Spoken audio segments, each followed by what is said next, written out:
friends. My name is Heather. I am a children's librarian at the Johnson County Public Library, the Franklin branch. Thank you for joining me for Beginning Origami. I have some things here on the table. Paper that you can fold with. Some things you might not have realized that you could actually use for origami.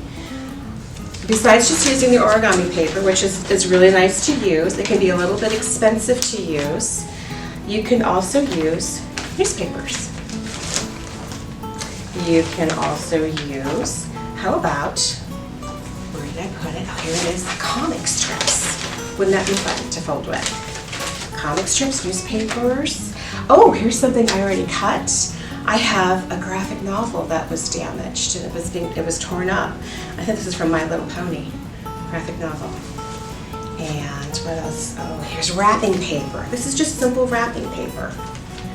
And this has the 7 dwarfs on it, wrapping paper. Oh, how about song sheets? You can use song sheets and cut those up. A map! Oh my goodness, a paper map.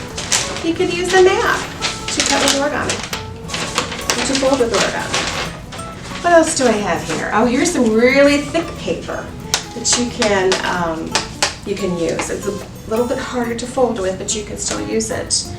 And here's just the normal origami paper. And origami paper can come in 2 different ways.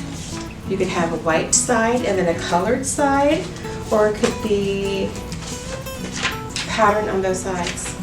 You can also just use regular copy paper. This is the 8.5 by 11 sheets. Well, of course, most origami figures, you need a square. So how do you get a square out of this?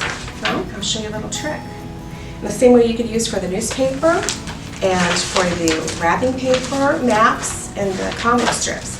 So you take the 1/4 and you fold it over just like this and make sure it's lined up, and then you crease it. So I've got this little flap left over. I can either take a pair of scissors and cut that off, or let's see, I'm going to fold it this way. I've got fingernails, so this acts really well. I didn't get that straight, but that's okay. It doesn't have to be perfect. And I could take some scissors later and trim that up. But I've got my square all ready to go. You can also use a book that has been discarded. This one does not have a cover anymore. So you can just kind of maybe tear off the pages. That didn't work. Tear off the pages and then go ahead and do your little trick with making it into a square. So you can make use book pages to fold with origami. Here are 2 library books that you can check out. Fun and Easy Origami Animals by Michael G. LaFosse and Easy Origami by John Montrol. I have used a lot of John's instructions for origami. He's great. He has a lot of great books. I have not used this book yet, but I like how the instructions are laid out, and there's actual pictures. As you begin to fold your origami and you become better at it, you're going to find there are a lot of instructions out there online and in books that aren't as good as some of the others. So if you are having problems folding, then it might not be good instructions. So you might want to put that away and find better instructions. There are some really good ones online. And the good books will have a list of symbols. And here's some symbols that you'll need to know.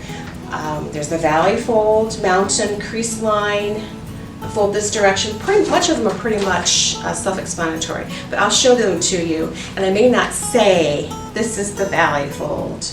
A valley fold is simply, it looks like a valley. So you just fold it into a triangle, and this is the valley.